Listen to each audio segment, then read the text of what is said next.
yéene dalal kii di El Hadj Diouf mooy doon Mbaye Diouf Fodé mooy taw Fodé Diouf dernier pour Saloum. kan mooy maître El Hadj Diouf. avocat la ancien ministre la député la ñaari mandat président PTP ak coalition Leeral. doomu Saloum bi fu mu dooree ab njàngam. di jàngee lycée Gaston Berger. man bi may def terminal philo bi dama ko guuxoon bi ma ñëw université kenn attanuma macha allah dama doon dóor boo ñëwee xëcc Lénine xëcc Louis Althusser boo ñëwee xëcc Kant xëcc Albert Camus. Lénine nag laa doon gën a indi parce que Lénine moo njëkk def révolution bi tax ay ouvrier parti bolchevique daane pouvoir bi nekkoon Russie. maître El Hadj Diouf mu ngi prêter serment ci atum. 9 mars 90.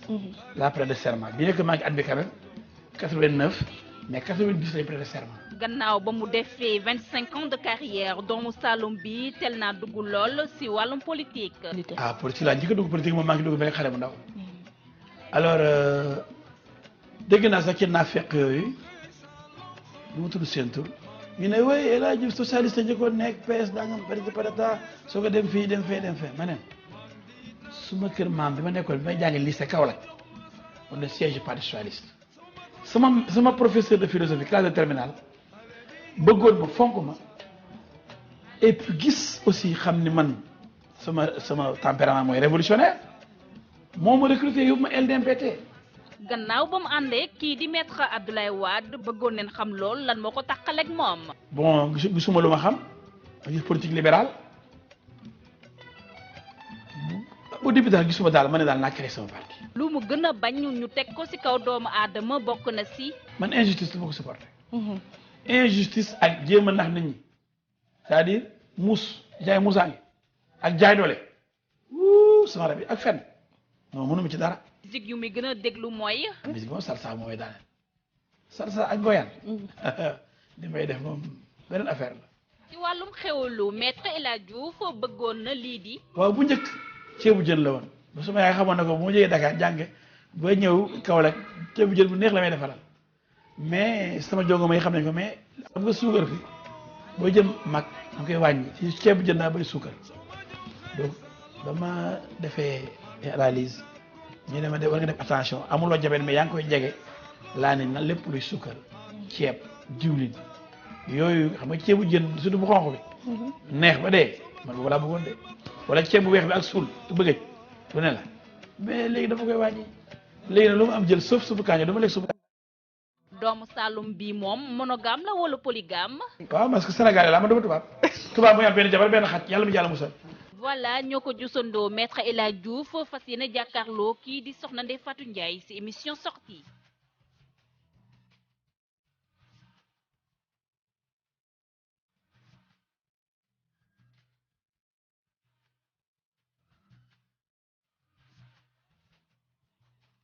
jërëjëf njàbbite ci portrait bi mbokk yi dal leen ak jàmm ci seen émission sortie ni ngeen ko ci gisee ci présentation bi maître El Hadj Diouf di avocat nekk tamit député ci assemblée nationale di jiitu parti PTP mooy suñu gan ci sortie maître maa ngi lay nuyu.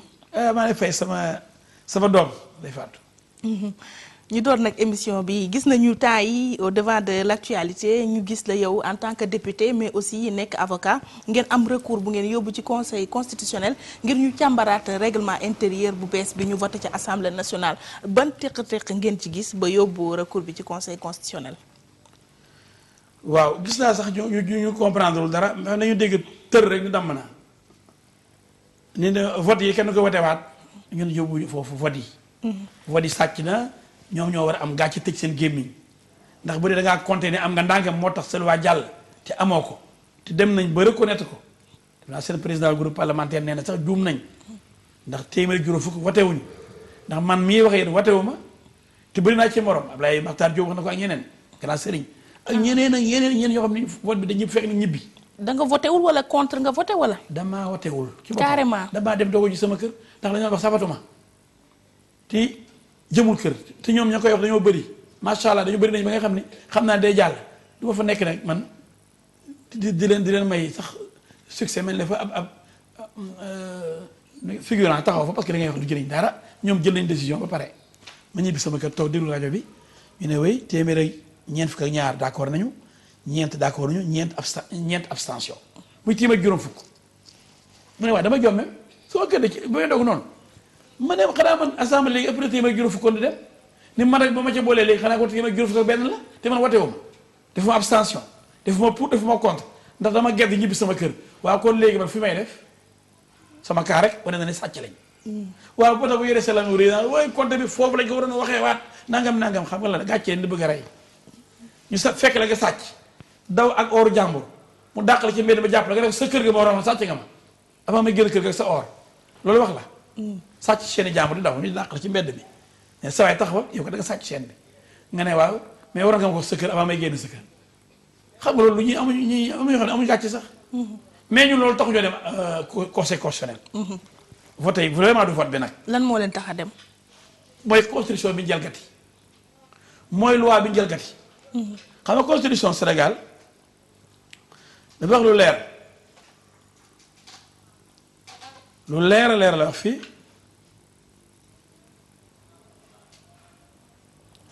ci assemblée nationale article 64 mu ne le vote des membres du parlement est personnel déjà foofu aussi foofu am ñu naan war ñu dem conseil constitutionnel loolu sax mën na tax ñu annuler vote parce que man nekkuma fa si woteel lañ ma waaw kon vote ba yàqu na le vote des membres du parlement est personnel loolu rek mën nañu ci annuler vote bi maanaam foog nit ki teew pour def ko ndax vote bi baaxul parce que loolu constitution bi ko wax article 64 mais ban deuxième phrase bu mu intéressé tout mandat impératif est nul maanaam mooy booy fal député amatoo wax ko lu muy def ak lu mu dul def mandat impératif mooy yow fal naa la fii nga war a yem fii ngay dugg fii ngay bokk wala lii assemblée taxaw ni ku bokkul ci groupe ba génn léegi non inscrit ngay nekk par force xam nga kon assemblée moom mu ngi violer constitution bi constitution mënul député kenn du ko jox ordre voilà mooy le mandat tout mandat impératif est nul article 64 de la constitution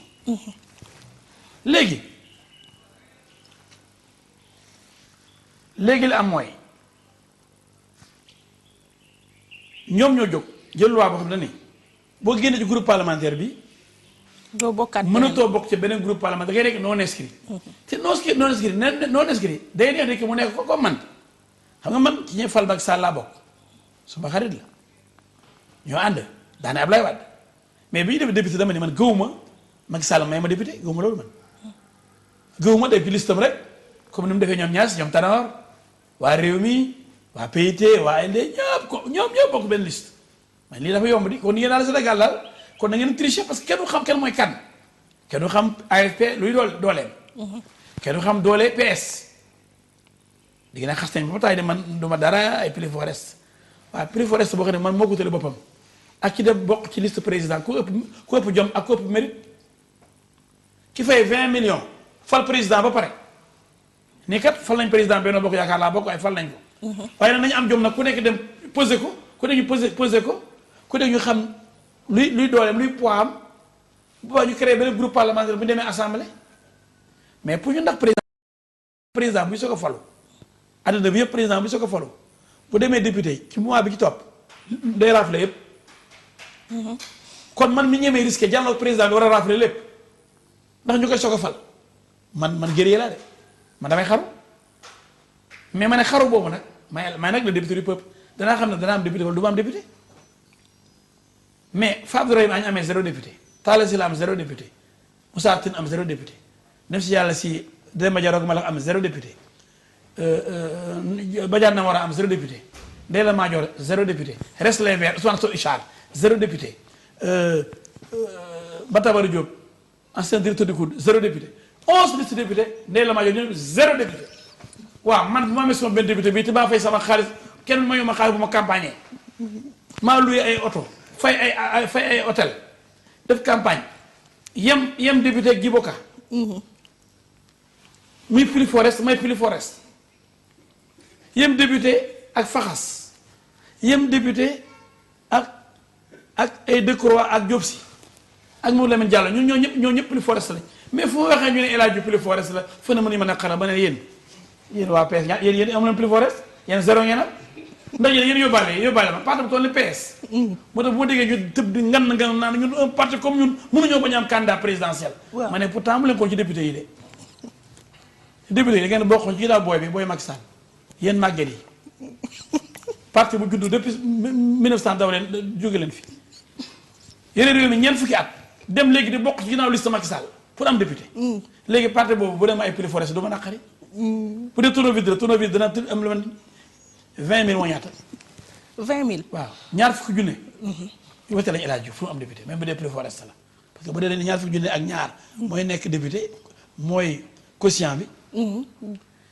buñ tiiree mu des lu mat 8 député dañu xëcc benn jox El Hadj Diouf xëcc benn jox benn bokk yaakaar bi mu desee 20 000 jox benn Pape Diop jox benn bés du ñàkk. ci par rapport ak li ñu am ñoom. li ñu am ci xob yi. jox benn PDS Fada ci la bokk ci Prix Forest ci la bokk. ah Fada. kenn du ko wax xam nga ne koy nëbb mais Prix Forest ci PDS am na ci te dernier bi moo doon Fada.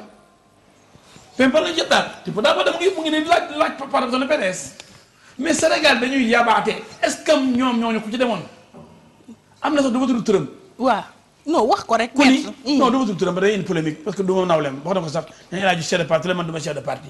moom moo ma ne dafa ma dóor ba ci sama bureau de vote waaw bureau de vote bi ñu ma gagné man El Hadj Diouf Kaolack man kenn ma janloo kan PS. waaw ànd ak AFP ànd ak APR ànd ak PIT ànd ak LD ànd ak RP ba Mamoun Niass ak yeneen parti yu bëri. yow Awa Diop ngay wax Awa Gueye. du ma wax ma kenn ñooñu ñëpp bu ñu àndee. ñooñu ne résultat yi féetee daanu ñeneen ñoo ma raw man ma jéegu jàlloog ñoom man kenn mii aw ma moyen joxuñu ma dara. waaw mais waaye dëgg-dëgg. ñooñu bu ñu amee ndam ci man PS APR AFP rek sans compter. PIT LD RP ñooñu ñëpp. ñooñu bu ñu ma gagné est-ce que loolu gàcce la ci man. lu toll ni ancien parti au pouvoir PS. ñooñu yàgg nañ fi mais jël AFP jël ñooñu ñëpp boole ci ak APR bi nga xam ne mooy réew mi léegi yéen doole ci. ñuy wax loolu Macky Sall yenn Kaolack samedi bi ñu ne suba élection yi ak Kaolack. mooy ci kii législative yi. fa la yenn samedi. xam nga loolu la gën a doole parti ak coalition bi donc man bu ñu ma gagné man loolu naqarewu ma. naqarewu la waaw mais surtout que man mënoon naa ne fa nekk tête de liste Benno Bokk Yaakaar bu Kaolack pour les élections locales. ndax Benno Bokk Yaakaar laa bokk. mais dama doon nangu nag nekk ci ginnaaw ñoo xam ni ah du seen morom. waaw mais bu ñu ñëwaatee ci règlement intérieur bi est-ce que du loolu dañoo bañ nomadisme bi am ci biir parlement yi ñu dindi ko ci assemblée nationale maanaam parti fal la nga dem ba assemblée daal di jàmbu dem ci leneen. déet day faatu. loolu ay waxi naa fekk la. ñoom de argument yooyu la ñuy joxe. waxuñ dëgg nomadisme mënu fa am. ay député ay nawle lañu tànn sa bu la neex la boo ñëwee ay jàkka nga fa fekk bu la ci denk dugg fa ngay jullee lu muy groupe parlementaire mën naa la liiral article 20. article 20 bu règlement intérieur di la wax peut-être que ñoom xamuñu dara dañuy wax rek te la ma la jax li ma ci nekk rek ñu ngi gàkkal Macky Sall suma xarit. parce que Macky mérité wul am groupe boo xam ni lépp lu ñu def presque njaaxum la ak musiba ëllëg ñu ne Macky Sall gars yi bi nga defoon lii Macky mérité wul lii. ñu ne article 20 groupe parlementaire les députés peuvent s'organiser en groupe virgule par affinité politique par affinité politique. affinité politique mooy kan mooy ki nga déggool ci politique. nga bokkal gëm-gëm. loolu normalement mën nga ànd ak kenn politiquement comme Macky Sall est-ce que dafa def transhumance. dafa dem ba jubatul Ablaye Wade mu claqué la porte démissionné dem. yow ba nekk ci groupe parlementaire dem ba yàgg gisoo fa sa bopp te député gi ay sa nawle la amoo droit créer benn groupe yaa si yeneen nawle ndax ñooñu nga déggool ci biir assemblée bi loolu ana nomadisme bi. da ngaa jógee mais benn assemblée bi lañ nekk génnuñu assemblée bi. ok kon daal loolu ngeen di attaqué. te député la kenn ci ñun chef la moromam. man nga ni sax parti au pouvoir APR la yaa ngi def transhumance wala nomadisme dem génn sa parti dem APR boo ko defee doo nekk député. kon nomadisme parce que booy génn sa parti réew mi par exemple ku ci jógee fi mu ne nii dégg nga Omar Sarr bu mun turam sax nee na moom day nekk ci réew mi di xeex comme Fada ne day nekk PDS di xeex. loolu ak jàmbaar de. député dañuy jaay muus. Sénégal du ñu ay dof. kon dañ bëgg ñu dàqale xanaa dañoo bëgg ñu foog ne non kenn ki nee na réew mi moom dana fexe ba daane Idrissa parce que Idrissa liggéeyul ni muy doxalee bëgg ko. maa xam nga défense doomu Idrissa Seck ànduma ak moom. waaye am na lu yenu maanaa ak lu yenuwul maanaa xam nga ku jóg tey réew mi yaa koy defaraat remplacer Idrissa Seck.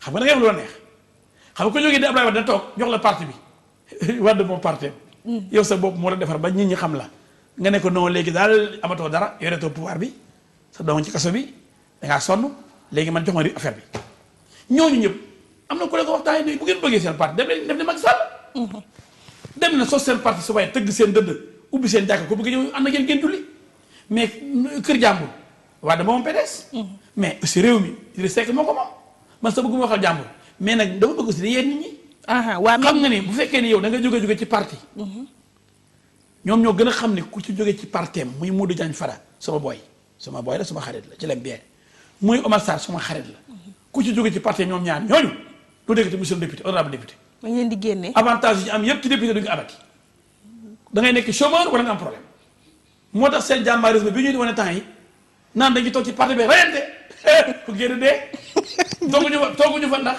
lu neex askan bi ak fulaak fayda ak ngor ak jom ak rayante pour dëgg jolli bañ a perte ndax ñàkk pexe la booy démissionné sa parti bàyyi Ablaye Wade wala nga bàyyi Idrissa Seck wala nga bàyyi Macky Sall wala nga bàyyi El Hadji Diouf dem ci beneen parti perte nga sa poste député mais dañuy wax boobu moom am na garde fou mais biir assemblée amul ay groupe la par affinité politique ñamuñ par parti politique affinité ki nga déggool mu ngi mel ni tey jëlal kaawu Omar Sarr boobu bu réew mi xam nga moom xëy na jubatul ak waa réew mi comme ñoom bokkuma ak yooyu mais mënoon a dem Benno Bokk Yaakaar bu dee ñoom xam nga ñoom la àndal temps yi ñoo gën a déggoo moom ñoom gars yi mais ñu àndal mënoon a dem boobu groupe parce que ñooñu amul affinité politique kenn mënu ko forcer ci dara mais jógul ci parti kenn ko dàq Fada mën a démissionné ñëw nekk non inscrit bu fekkee ni gisul boobu ci PDS wala mu dem mais bu wax nga ko su démissionné PDS dootul mën a nekk député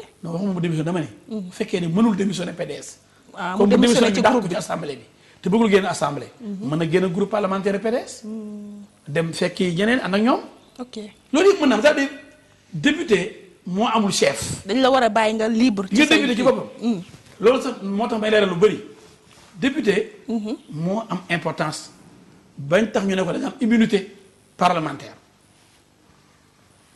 waaw mais bu ñu ñëwaatee ci recours bi ngeen déposé. waaw léegi professeur Ismaïla Madior Fall nee na recours boobu noonu irrecevable lañ ci waa conseil constitutionnel di déclaré.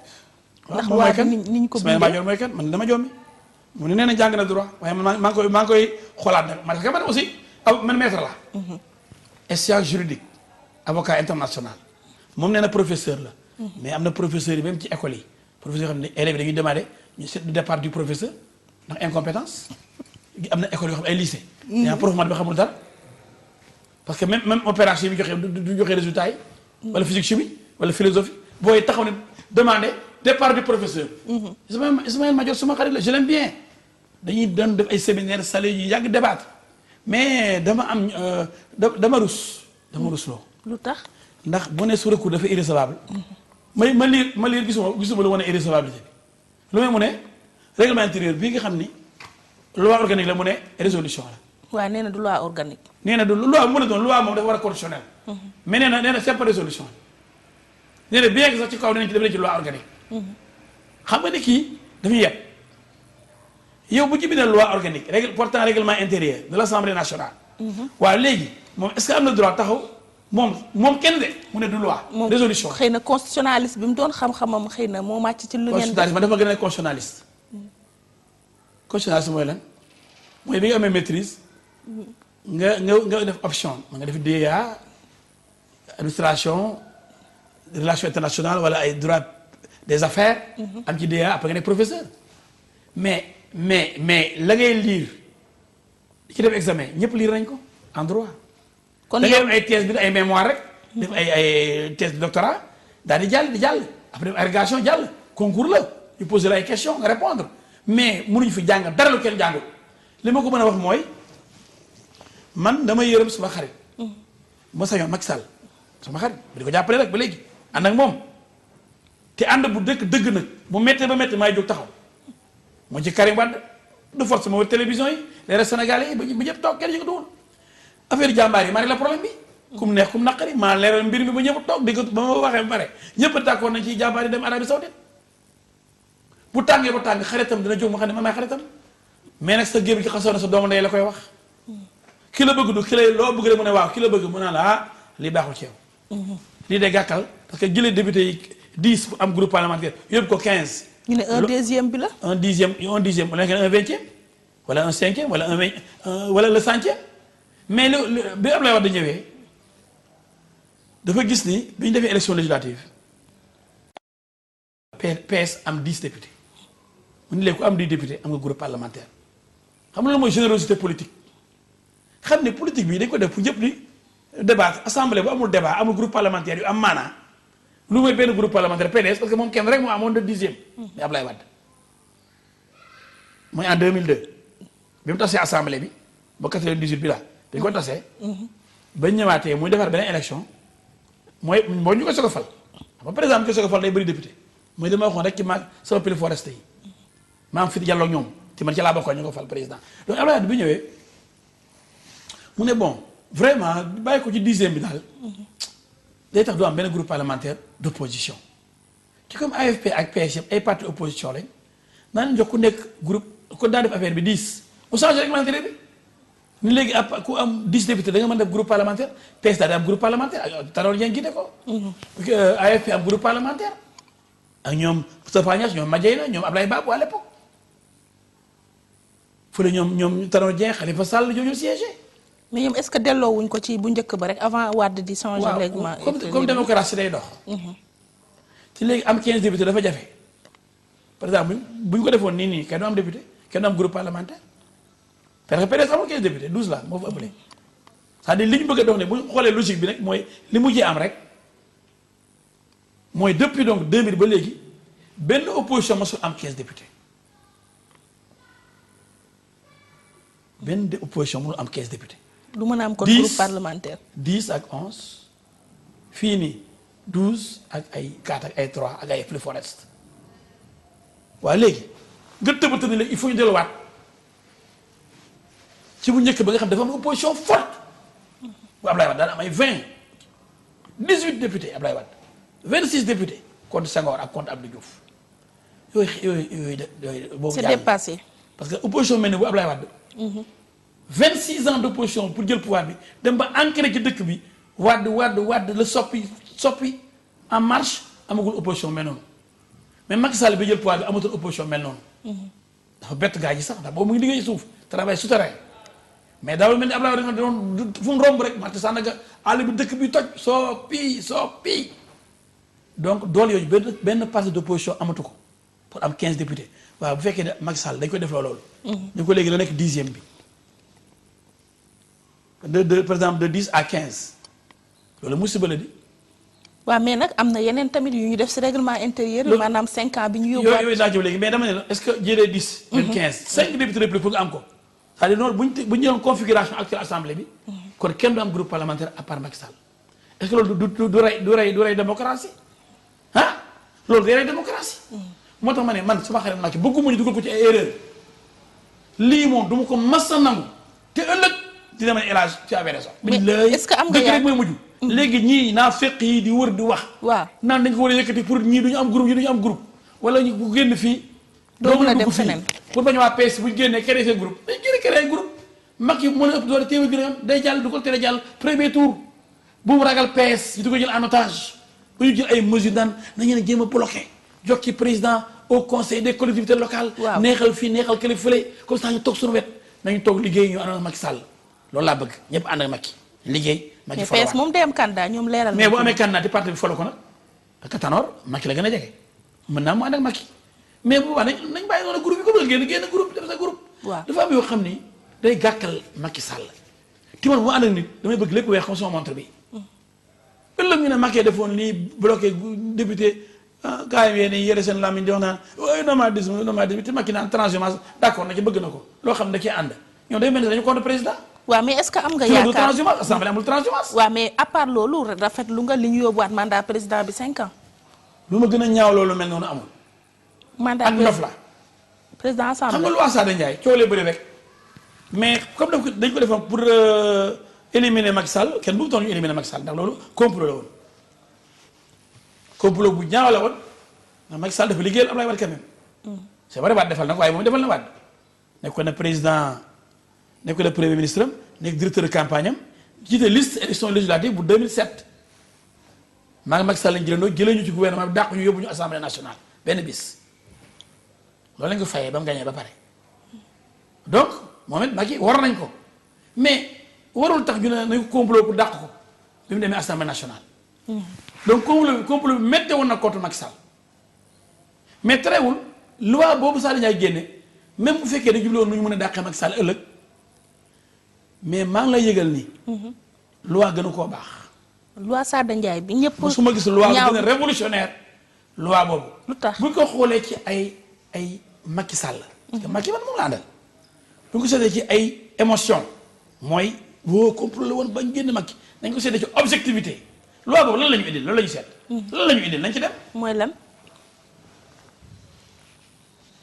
loi boobu moo ñëw fekk loi boo xam ni loi bu dangereuse bu réactionnaire loi rétrograde arriéré barbare esclavagiste esclave ci biir assemblée jël président assemblée def ko yàlla jël député yi nga xam ne ñoom ñoo bokk groupe ñoo bokk benn bis ñu woteendoo résultat yi jolli ñu joxe verdict bi ñu ne yéen ñëpp député ngeen yéen 150 yi ñoo rocce ci kenn parce que mooy président assemblée parce que dañu ñëw première plénière bi fal bureau assemblée bi fal président fal 8 vice-présidents 2 secrétaires élus non 6 secrétaires élus ak 2 questeurs. waaw xam nga loolu mooy bureau assemblée xam nga mooy ay mbooloo bu ñu nekkee même tontine dana am présidente bi ci famille ak trésorière bi il faut am njiit waaw na luy ndeyu bureau bi première infraction première injustice bureau bi nga falee pour 1 an rocc président rek ko 5 ans. premier bon ñu mel tontine dajee rek ñoo tontine ñu ne présidente bi ak bureau bi dinañ ko fal par 1 an mais présidente bi moom booy nekk présidente toujours parce que comme tontine bi amul limite moom tant que ñu fi nekk rek parce que mandat bi 5 ans la waaw kon tant que ñu am tontine rek présidente bi même bu ñu mën a renouveler tous les ans moom kenn du ko laal. est-ce que du pour stabiliser institution bi. loolu aussi ñàkk a xam rek ak ñàkk xam-xam tax ñu bëri xamuñ dara. c'est un pays sous-développé culturellement sama professeur daanaka wax histoire naa ko nuyu Cheikh Faty Faye grand professeur d'histoire et de géographie au lycée Gaston Berger donc formateur de l'école normale supérieure bi muy reprendre Josué de Castro ak yeneen géographe ak historien xam nga li gën a métti mooy sous-développement culturel dañuy nax. est-ce que xam nga ne président Sall dama wax deuxième phase bi premièrement mooy ci bureau bi ñu séparé yow kenn. jox la 5 ans vice président yi at bu jot ñu renouveler leen ak questeurs yi pour lan bureau kay bureau la rek bureau président de vice président ce sont les membres du bureau de l'Assemblée. pourquoi kenn ki war a am 5 ans mais deuxième bi gën a garaaw. mooy mais président bi ko defee 5 ans mooy toute la durée de la législature mu baax 5 ans mu bon 5 ans mu soxor 5 ans muy nelaw 5 ans mu feebar mu tappale mu tayal mu yambar mu fainéant mu laxiste. ñun daal fan lañ ko ba pare rek day daa nekk benn buur ca kaw mais mooy kan moom député la comme ñun lu mu ñu ëppale. ñu waroo daje day am bureau rek comme bureau ASC yi nawetaan yi noonu la mel mais le président ASC bi du moo fi nekk tout le temps rek xanaa le président fédération sénégalaise de football. wala de basketball maa ngi nuyu sama xarit de Tandian mi nga xam dañu ko jaay doole ah foofu aussi seen comité de normalisation du basket normalisé na ba pare du dem moom moo superviser fédération mais ni moo chef fédération pour di Tandian du bokk alors que ministre bi moo war a superviser daw bàyyi CNB Serigne Mboup moom mooy chef fédération ba joxe ordre par exemple non la candidature est rejetée moom mooy kan yow comité provisoire la woon rek de normalisation précaire révocable pour un mandat déterminé jeex loo dem yow yaa war a ñëw nag installer fédération superviser ko c'est pas vrai c'est la tutelle. waaw Sénégal dañu comprendre dara. Serigne Mboup fu mu war a déclarer recevable la candidature de Bamba Diatta mu dafa ko remplacer. waa léegi bu ñu ñëwaatee ci 5 ans dama ne ay erreurs yi ñuy def ci sous-développement culturel bi ci sonal erreur la ñuy def. léegi 5 ans yi nga ñëwati jël benn député bu ñuy wax Moustapha Niass wala bu ñuy wax El Hadji Moustapha Diouf man. wala Ibrahima Ndiaye ne ko léegi yaa jiite assemblée yaay président am nga nangam vice président waaye yow 5 ans lañ lay jox ñu ne stabilité ban stabilité. foofu laa nit ñi amuñu xam-xam. kon yow àndoo ci liñ ci indiwaat 5 ans yow. loi Sada Ndiaye ñu soutenir fii wax stabilité mooy nit ñi xamuñu dara. Youssou Diagne dinañ ko fi am plein mandat remplacé ko par Pape Diop am na wala amul. Mamadou Seck bi Macky Sall demee remplacé ko da nga mës a dégg ne assemblée am na benn jour perturbation wala instabilité instabilité de l'institution mooy bu doon assemblée chaque année ñu changé 15 wala 50 députés wala 75 députés parce que président assemblée du tous du dara bu demee bu demul bu dundee bu dundul bu nalawee ak lu mu deful benn voix la mën na joxe procuration ba ñu voté te assemblée rôle principal mooy voté ay loi après muy contrôler le gouvernement bi. d'accord loolu kay même bu dee président te yow benn voix nga am waaw boo absenté yow kenn rek lan mooy déstabiliser lan mooy indi instabilité. xëy na bu jotee ak président de la république te mu doon deux institutions pouvoir législatif ak pouvoir exécutif. non xam nga bul jaxase wax ji bu jotee loolu beneen affaire la. waaw. foofu sa la gën a grave parce que bu ñu joxee 5 ans te jubóo président. 5 ans yi dana metti. waaw kay moo tax loolu lañ doon bañ. moo tax ma ne la 1 an moo war a am.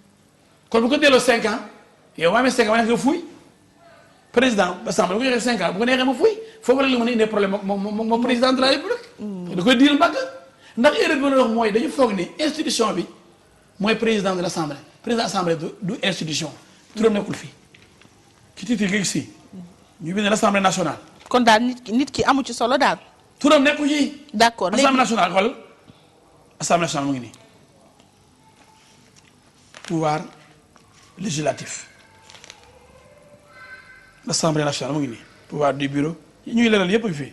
l'assemblée nationale c'est impersonnel daal. mu ngi nii organisation de fonctionnement de l'assemblée. waxuñu ci président du dara décrété ko fenn lu ma ci biir xanaa bu waree yore police beeg yooyu bu ñuy xuloo histoire ak temps de parole bu lay arrêté mais président assemblée moom bu feebaree bu fi nekkul sa vice président bi ana instabilité bi président assemblée souvent day feebar dem. d'accord waaw léegi dañu bàyyi nañu instabilité mel ni institution bi c'est le président n'est pas une institution par contre le président de la République est une institution moo tax am na ñu bëri ñu jaxase naan ni ñu falee président comme dafa am 5 ans président assemblée dafa am 5 ans mais waaye ñi ñëw cuune dañu jàngiwaat ni ñu falee président xam ku ko war a falee tu mu war a am stabilité xam nga kan la. waaw mooy député yi ñooy nawle président ñoom dañu leen a fal au suffrage universel direct ñu am mandat 5 ans comme président ñooñu ñoo war a am stabilité les députés. mais du président ki ñuy fal nag moom mën nañu ko di folle waaye du tax député ñu nga foog toog fañ toog. waaw di wote dañu wote dara du deñ. waaw léegi ñu ñëwaat ci mais taxaw naa dafa war a mel ni président de la République. ndax 5 ans la war a am comme moom mooy. waaw dinaa la interpeller président même bu dee président assemblée moo war a remplacer président de la République en cas d'empêchement. waru tax mu mel ni comme président parce que même moom bu feebaree après président. vice président premier vice président mooy nekk président de la République. deuxième vice président bu dee premier président de feebar deuxième vice président de l'assemblée mën na nekk président de la République par intérim. kon moom ay vice président ñoo war a yem lépp. d'accord léegi bu ñu ñëwaatee ci recours bi. loolu mooy erreur bi ndax am nga yaakaar ne di ngeen ci am. dañu gagné incha allah rabbi xanaa boo gisee ku mel ni Ismaïla Madior Fall di ministre conseiller. waaw bokk ci gouvernement ñun ñoo leen war a contrôler kon war nañu maandu sunu yëf. bu demee ba bind ci journaux yi nii lii du dem fenn. mooy tiit na parce que moom moo nekk ci ginnaaw texte bi te gàcceem la ëllëg ñu toroxal ko ni ko léegi nga def loon président kon du ko dàq sax kon. yow yaa def la président njaaxum bi xam nga loolu gàcceem la moo tax mu jéem a influencer. kon loolu lay waaxu ni déjà yow loo xam ne mu ngi ci justice doo ci maandu bu dee jàng nga tuuti. dañ jàng droit mooy bu ñu xasee ba saisir justice. ku nekk dañu maandu déglu justice. waaye à la une de journal l'Observateur ñu ne nga fàng nga ne recours bi c'est irrecevable boobu man maanaam naa lire ba xam. parce que irrecevabilité bi pour lan la mooy ndax am na ndax délai yi pour def recours bi respecté nañ ko. donc boo toogee ba mu neex la nga toog 10 ans da def recours xam nga c'est pas recevable. deuxièmement ndax 15 députés yi laaj pour saisir le conseil constitutionnel. ndax am nañ ko.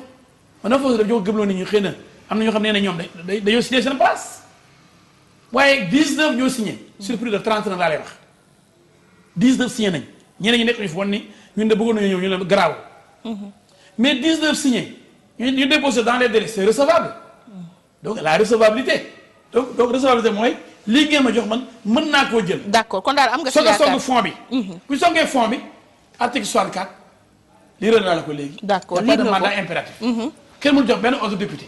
article 20 règlement intérieur aussi nee na député yi suivant affinité politique la. loolu leer na. waa léegi loolu kon bu ñu gañewul xanaa dañuy leen jommi vote bi aussi le vote est personnel. waaw loolu kay leer na 150 yi.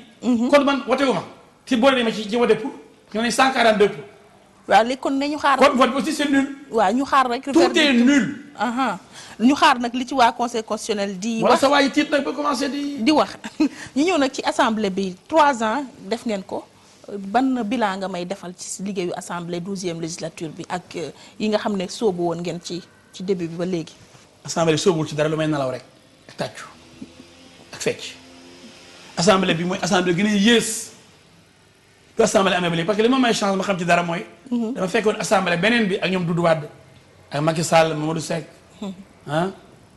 Vraiment c'était bëri woon na jaay doole man sax agressé nañ ma fa mais amoon na débat xoolal question orale. mais gars yi ñoo ñub la mais parce que premier ministre dafa inauguré lu baax mooy di ñëw di wuy si assemblée tax question orale dañ ko rey léegi amatul assemblée alors que loi bi moom moo ni de ministre yi bu leen posé question orale. dañu war a ñëw wuy si assemblée. mais bu ministre bi wuy si assemblée comme Samuel Sarr commencé woon nañu 10 heures ba 23 heures keroog débat bi. député yëpp intervenir mais bu dee premier ministre moo ñëw non inscrit bu dee de 30 non inscrit kenn mooy wax pour 1 minute PDS 3 wax wala 2 ñi am 10 yu wax donc da ngay am loo bëgg doo ko wax. mais man maa ngi am sama question par exemple affaire démolition yi. kër yi toj Tobago bi Cité Tobago mais boo dañoo leeral ñu mais ministre de l'Intérieur dafa war a jàll rek ak premier ministre mais amul débat question orale day am débat l'auteur de la question day wax. mais am ngeen possibilité commission xoolal ministre bi tontu. député yi wax ministre bi ñëwaat député yi ñëwaat mais. question d'actualité mais yéen am ngeen possibilité def commission d'enquête parlementaire. commission d'enquête parlementaire du dara. comme question orale moo dàq. commission d'enquête parlementaire fa la ñuy nekk majorité bi tànn ay enquêteurs am ci te boo gisee assemblée opposition yi wala gën a dëgëral ak non inscrit mais ñi nga xam ne ñoo gouvernement bi ñooy ànd ñooy toggandoo di yekkandoo soxlawul ñu laaj gouvernement bi dara du dëgg. bu ñu enquête ñi enquête majorité bi mu député yi fa ñooy nekk ci commission d'enquête bi seeni ministre seeni xarit la ñu àndal ñoo bokk seen gouvernement bokk seeni parti enquête boobu du mujj fenn. du mujj fenn par contre question orale day am débat muy riir. Samuel Sarr ak Omar Sarr li tax ma naaw ko ba léegi ministre d'État. yaayam dafa faatu yóbbu ko Dagana waaw.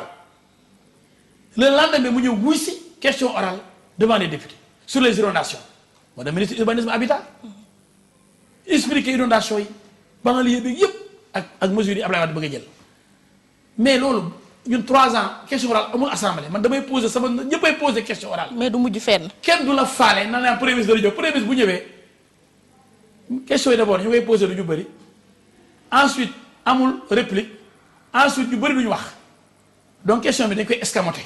kon daal bilan bi bien que premier ministre mi def lu baax la inauguré na air bu baax. mooy am fit ñëw janloo ak la représentation nationale ak député yi. mais des na loolu dama ko ci encouragé. di ko félicité mais par contre suñu assemblée newoon naa leen Macky mu ngi dem newoon naa leen Macky ngi liggéey plan Sénégal émergent fañ ko bëgg a yóbbu bu fa yeggee Sénégal dana jëm kanam enfin ñu génn sous développement nee naa leen premier ministre mu ngi liggéey donc premier ministre bi dafa mel ni Habib Thiam dafa ñëw pour liggéeyal président comme Habib Thiam ak Abdou Diouf ñëwul xool poste Macky Sall. kooku dina réussir kooku lu Macky bëgg dina ko liggéey ba am ci ndam. kon gëm naa ne plan Sénégal émergent mën nañu sauver mais li ma gëmul mooy assemblée nationale ñëpp a ngi dem mu bañ xëy na nag assemblée bee màgget xëy na ñu ko jiite màgget. xëy na amuñ vision xëy na jamono Macky Sall mooy suñu jamono. te jamono Boun Abdallah Dionne mais jamono Niass taw Senghor la woon xamul li jamono yi li riir bon assemblée dafa tardé. décalage dafa am daal ci assemblée ak doxinu réew génération. yaa ngi jàng loolu lycée. même ci ay dissertation conflit de génération day am suñu priorité ñun ak priorité màgget yi bokkuñu priorité booy yi dem di fecc seen fecc yooyu ay rab man dama fecc rab. sa laa xamoon am na tuuti différence. moo leen sonal assemblée li tax ma sonn. nga xam ne Macky war na yeewu maa ngi la yëgal président parce que man sama xarit nga. donc sa xarit sa doomu ndey moo lay wax dëgg ku ne sagul sa taar la bëgg. sa gémmiñ gi xasoon na sa doomu ndey la koy wax mais sa génération ñi nga bokkal jamono. ñu jàng ba ne ar comme yow ingénieur nga ñii professeur ñii avocat.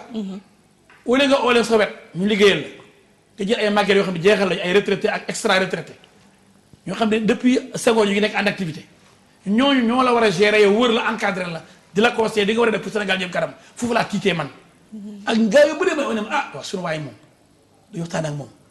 moom bu dee moom affaire yu xubi daas yu màggee yi la bëgg a àndal te am génération yi bu ñu mbokk génération. da koy ay cadre valable. mu teg leen fi ñi mu jox institution yëpp ay ñoo xam ne dañoo waroon a retraité ci noppalu ko tuuti ñu njóogaan di ci tëdd. waaw léegi mu bàyyi ñu waroon a àndal liggéey dëkk bi. plan Sénégal émergent bi ak fa mu ñu war a yóbbu est-ce que màgget yooyu nañu ko yóbbu. waaw kon au conseil collectivité locale bi ñu bëgg a sos nag jox ko Ousmane Tanor Dieng. voilà c'est-à-dire que boobu mooy ak succès yooyu ñu jox ñooñu pour ñu wër ko ñooñu. président yooyu fa la ñu ko. président même bu PS ak AFP ak Benno Siggil Sénégal bañoon 65% yi day am 70% wala 80% parce que Abdoulaye Wade nit ñi dañ ko doyaloon. amatoon droit ci 3e mandat. Wade je l'aime bien maa ko nuyu moom it dëgg nga xam nga ku bëgg du bañ. mënuma bañ Macky mënuma bañ Wade mais ku ci nekk dëgg laa lay wax foofu laa wuteeg nekk ñi nga xam ne dañuy tarbi yu Wade wala tarbi yu Macky di leen fenal ak neexal di ma fa fenal xam naa ne loolu lañ ko fay waxal ci Macky pour Macky gën leen a bëgg man du ma fonctionner noonu. man li may doxee mooy bëgg naa ni que bëgg naa ko pour toujours waaye nag dara wax ko dëgg de waaye du tax lu bëgg rek aussi ma bëgg la ko même bu dul dëgg. kon conseil boobu àndoo parce que booy lépp dina jot dëgg mooy mujj. boo mu rus fekk yow d'accord nga ci loolu yow war nga rus mais boo ko jubantee ba moom deful loolu moytu erreur boobu da leen ah El Hadj Diouf pourtant bañoon na loolu de. Wade xam na loolu 3e mandat bii mu dugg mënoon na ñàkk wàññi na ko lu bëree bëri bu ne woon damay def comme Mandela xëccoo ma dara Macky sama doom la Idriss Seck sama doom la El Hadj Diouf sama doom la ñooñu ay booy lañ naan bàyyi lu xëccoo ji la ñoo war a laaj réew mi ku ci soxla conseil laaj ma toog ca kaw mu nekk le grand président Wade mais loolu yàqal boppam Macky Sall aussi ñu ko dugal ci yoo xam ne fi mu ne nii ëllëg day wàññi oraam. day wàññi oraam boo sañoon mu am ndam. wala ba par exemple loo xam ne ça m'intéresse beaucoup. article 1er de la constitution état Sénégal di ko violer c'est très grave. mooy lan. l'article 1er et xoolal article 1er constitution du Sénégal article 1er constitution de la République du Sénégal article 1er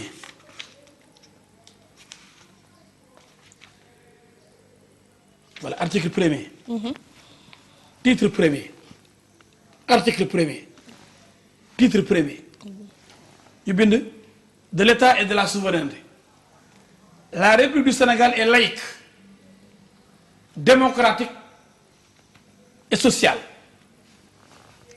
Elle assure l'égalité devant la loi de tous les citoyens sans distinction d'origine, de race, de sexe, de religion. Elle respecte toutes les croyances. Déjà devant la loi bi ñu wati léegi nii. loolu damay ñëwaat foofu rek débat. waaw ñu ne PDS mën na am 12 députés. xam nga ne groupe parlementaire ak 12 députés. waaw ñu ne keneen ku bëgg ci biir même législature bi ñu bokk nii ku bëgg def groupe parlementaire il faut nga am 15 députés est-ce que loolu yoon la xooloo yo xam nga y a rupture de l'égalité devant la loi.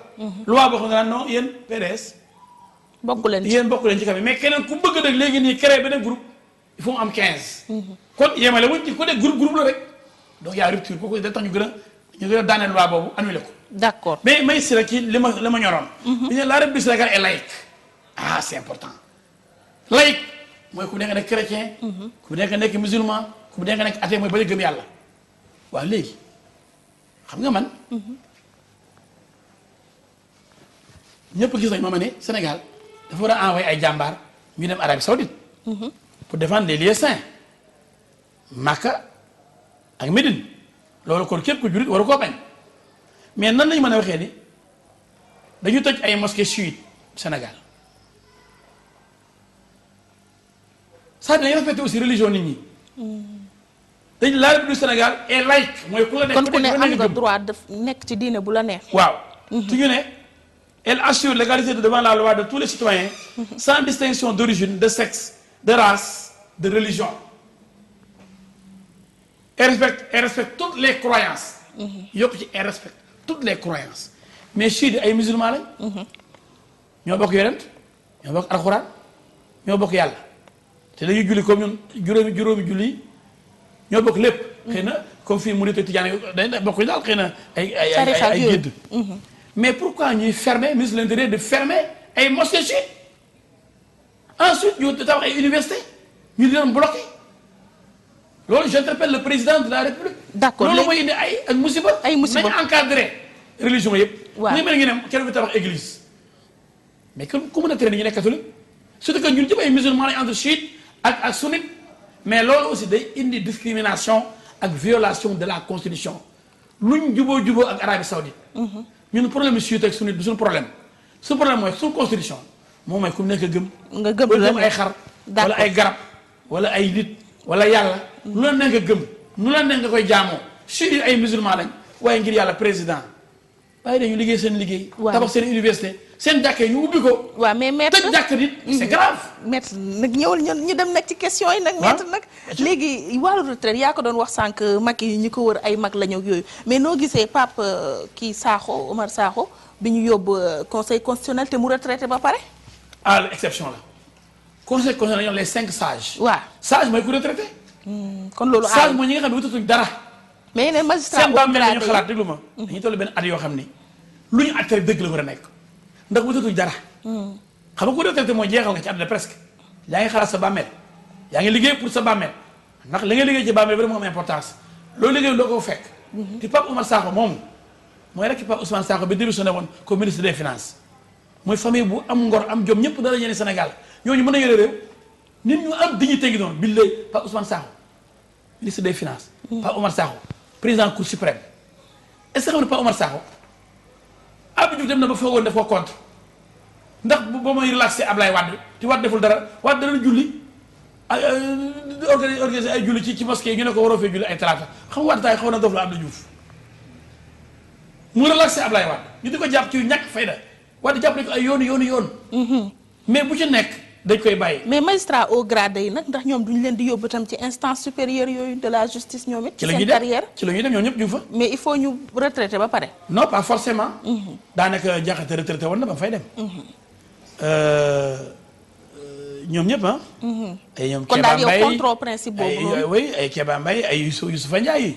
saa da ngay dem ba parce que aussi koo xam ne président de la république yaa ko war a fal yaa war a wax naan mooy président wala nekk ko. sa kanam lay waatee. loolu yaakaar naa di jël booy ba ne du ko def président conseil constitutionnel. kon koo xam ne bëgg nañu nommé ko fenn. d'accord kon président boo sàccalee président après mu nommé la feneen. d'accord ñu ñëw nag ci. mais ñii dañu jeex ay sages lañu. te Pape Oumar Sakho maa ngi koy félicité mu jóge sama xol nag muy booy xoolal mosuma gis man dama ko bëgg parce que mosuma gis magistrat boo xam ne yàlla may na la lépp mais humilité bi mooy ni mu wàccee boppam ak ni mu bëri xam-xam macha allah. ak ni muy dëgg. ok woo Pape Oumar yàlla ko yàlla aar jàppale ko. waaw léegi seen maa ngi koy félicité bu baax xam nga man El Hadj du ma neexal it du ma géwél kenn du ma neexal kenn mais Pape Oumar Sakho c'est un exemple bu ñu war a méditer toutes les générations. d'accord léegi toutes les générations à venir seen nouveau bâtonnier bi nag Mbaye Guèye. waaw maa ngi koy félicité moom it sama boy la. ci nomination am bi. bon sama rakk la. sama mbokk taalibe la taalibe murid bu wóor la. ndeysaan fu ñu nuyoo demaam dañuy sujjóotante. kon daal am ngeen ay relation ci daal aussi. mu jege lool sama xarit sëñ Moustapha Saliou ñu bokkoon di ko défendre yàgg défendre sëriñ bi. depuis problème mu CDE bi ñuy ay karo yu bon bu ko defaree marbre bu bon bi pour defar mosquée Touba bi man ak ma dikkee ñoom Ablaye Babou. am ngeen daal ay relation ñoom Maître Khassil Touré avocat yëpp murid yëpp ànd ak Maître Mbaye Dieng Ndeye Khady Diagne waa cabinet François Sarr donc Mbaye Dieng dañoo bokk bëri luñ bokk. mais dama koy féliciter parce que xale la mais dafa yàgg bëgg liggéey ordre bi. d'abord secrétaire général nekk na ko 2 fois mooy bras droit bâtonnier. nekkoon na ko ak Mame Adama Guèye léegi nekkaat na ko defe naa Mame Adama Guèye nekk loolu secrétaire général. léegi nekkaat na ko léegi aussi ak actuellement moo ko nekk ak Ahmed Ba.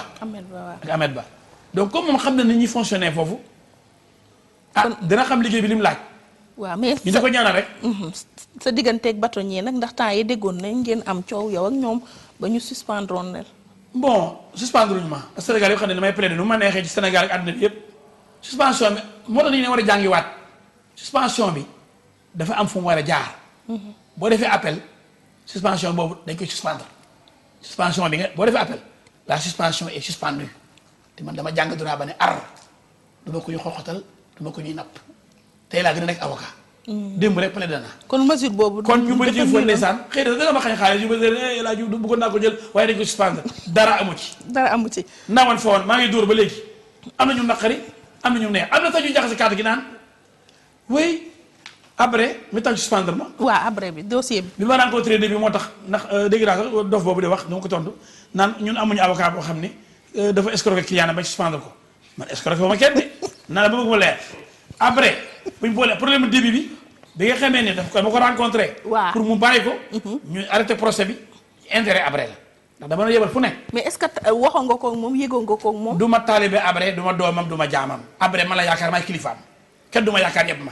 am na nag yoo xam ne ñoom noonu lañ ko gisee ay yambar la ñoo xam ne boo la jëlee boo dee milliardaire wala président nga rek dañuy tarbuyu mais du ma sa avocat sama xel nga doxee la may def du ma la tàggu ba ma ne naa dem Khartoum ca guerre ba nga gis guerre Darfour.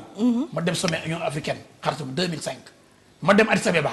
dem Mali dernier sommet Jacques Chirac France Afrique dem sommet Banjul Union africaine fu ne ma dem fa mu ne ma régler sama problème.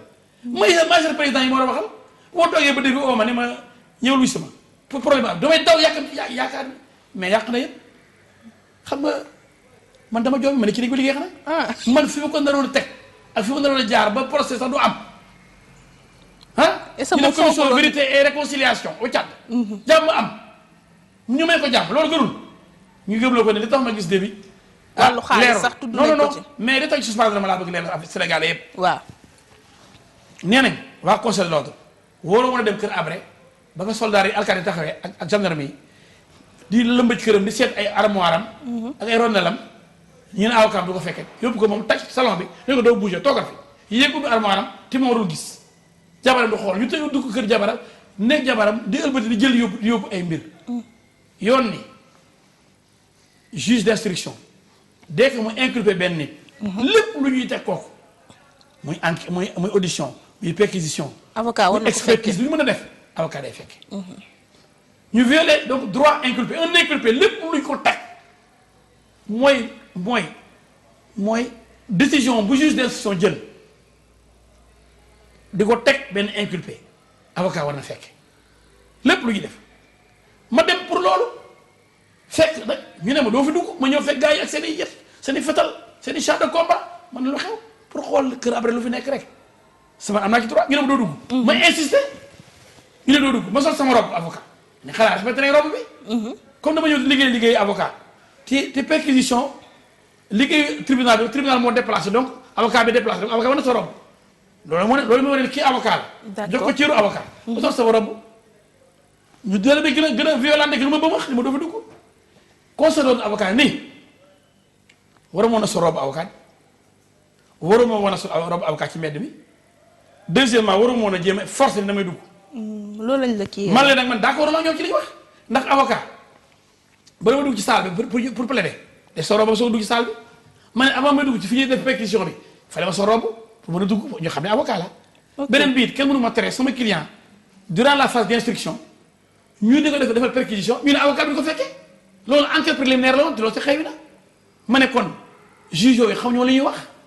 ensuite conseil l'ordre xamul li muy wax foofu. waaw léegi wàllu kii bi nag. moo tax dama def appel lii. dem ci début bi nag. boobu appel war rek. incha allah rabbi parce que du jëf fenn. mais est-ce que terewuñ tam avocat di plaider nit dem di gis ak partie adverse am ci procès boo xam ne ñu ngi koy doog a door. wax ma fi ko bind. damay laajte rek. procès bi ñu ngi soog a door depuis 2000. ñu ngi soog a door depuis 2000 ñu topp avec la ko Demba Kandji inculpé woon en 2000. man maa dina inculpation bi man nag ma dikkee ñaa ak Hélène Cissé 2000 la ñu ko inculpé après de bel ko liberté provisoire ñu jàpp ko fi ay 2005 pour yóbbu ko ay Belgique ñu def affaire bi ñu 2004. kon 2006. loolu seconde Obasanjo ma taxoon rayante ko kenn yóbbu ko waaw. mais début kon dafa bëggoon arrangement si diggante moom ak Habré.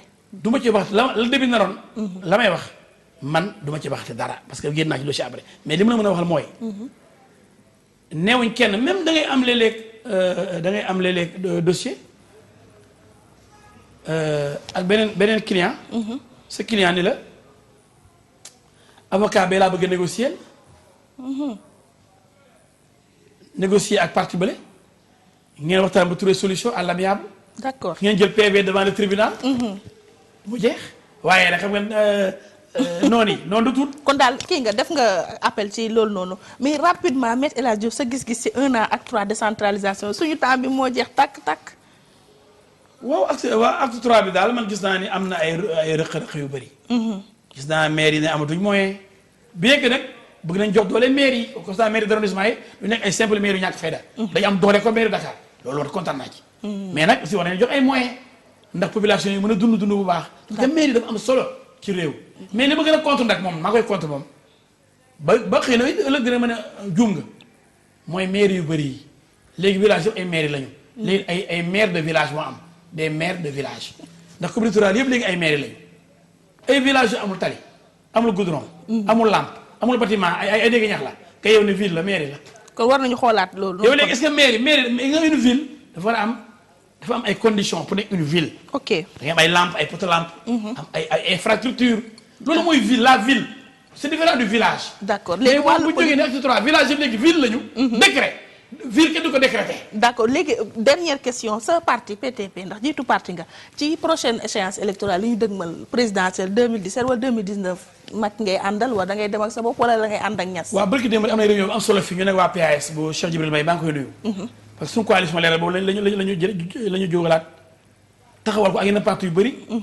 ñu ngi sama wet ñun nag Macky Sall lañu àndal mais Macky Sall àndoon na fekk Abdoulaye Wade te loolu mujj na génne duma ko. bu dee ànd ko bu ngi rafet ku nekk jox sa morom cër te ñu foog ne mu ngi jaar ci yoon toujours. dinañ ko jàppale ba faluwaat ndax Sénégal émergent mën a am. mais ñas moom. ñas bokkatul ci dara ba jeexal na léegi bu ma wax ay waxam léegi par contre bu fekkee gisatul suñu bopp ci Macky Sall wala mu ngi def yeneen jalgati. wala joxuñu suñu cër c'est-à-dire xamuñu ñooy ñan xëy na mbir mi ñeneen la. bu boobaa ñu xam suñu bopp. ngeen demal seen bopp bu boobaa nañ ko ñàkk yoon fayda. foo ne du dara ba dàq ko assemblée moo jóg woon leen ni mooy kan boobaa El Hadji jóg woon ko moom mooy kan xam ne député du peuple aussi am na lu mu tekki ci réew mi ëllëg. maa ngi lay sant di la gërëm Me El Hadji Diouf député du peuple à l'Assemblée nationale jiiti parti PTP sa émission jeex na ma bàyyi la nga tàggatoo. waaw di nuyu sénégalais yi ci weeru koor bi yàlla na ko koor gi defal ñu jàmm di nuyu Walfadjri di nuyu sama xarit sama doomu ndey Sidi Lamine. di wax daal Sénégal nañ delloo suñu xel Sénégal ñoo ko bokk ni ko sëñ Abdou Aziz daa baax maa doon waxee. yàlla yokk leeram ñu war a tàppe xol yi bëggante soppante bàyyi di ku mën a jaay doole nit jaay ko doole bàyyi soxorante bi taxaw naan dama lay imposer sama majorité sama turandoo bi warul wax loolu Moustapha Cissé Lo dañu am suñu majorité dañ koy imposer yooyu baaxul bon xam nga la majorité d'aujourd'hui sera la minorité de demain loolu la Victor Hugo waxoon. tey ki néew doole tey suba mooy am doole ki am doole tey suba mooy ñàkk doole xam nga lu tax. kenn rek am doole. tabaraka wa taala moom yàlla allahu akbar yàlla moo am doole yoo xam du wàññeeku mukk waaye loo am doole da lay abal rek ëllëg mën na ko jox ko sa morom ndax day tourner rek. d'accord maa ngi lay gërëm affaire bi day tourner rek. maa ngi lay sant attention. maa ngi lay sant attention Sénégal. maa ngi lay sant Sénégal nañ jiital dëgg. dëgg rek. d'accord maa ngi lay sant di la gërëm di gërëm El Hadji Modou Diouf ak Papis Mbaye Oustaz Assane Diouf Alioune Monteur Ndiaye njàbbite may sant di gërëm ñëpp ñi doon teewlu seen émission sortie di gërëm Malick Top création ci habillement bi mbokk yi jàngeen jëf ñu ngi leen di jox beneen rendez-vous ci beneen émission sortie incha allah.